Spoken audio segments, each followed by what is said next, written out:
how successful creatives consume content is different than how unsuccessful creatives or non-creative people consume content. So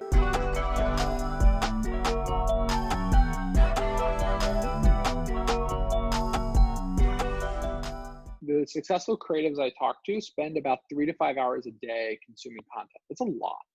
So I'm okay with you consuming a lot of stuff. What I care about is two things. One, it has to be very narrow.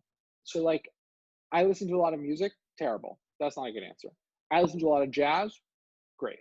If you want to become a jazz musician, right? So it's really important to go very deep in a very narrow and specific field that you want to be good at.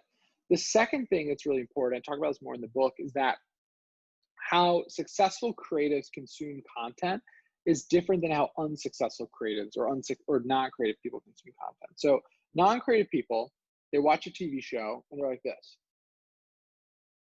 It's a great TV show. It's really funny, right? They just get lost in it.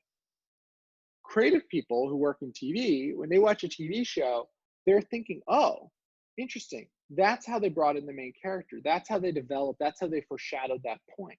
They're constantly looking at and consuming and comparing it to their sort of archetype or sort of example of a drama or comedy or whatever it is. And they're using that to help them recognize patterns of what things are interesting, what things are new, what things work, what things didn't work.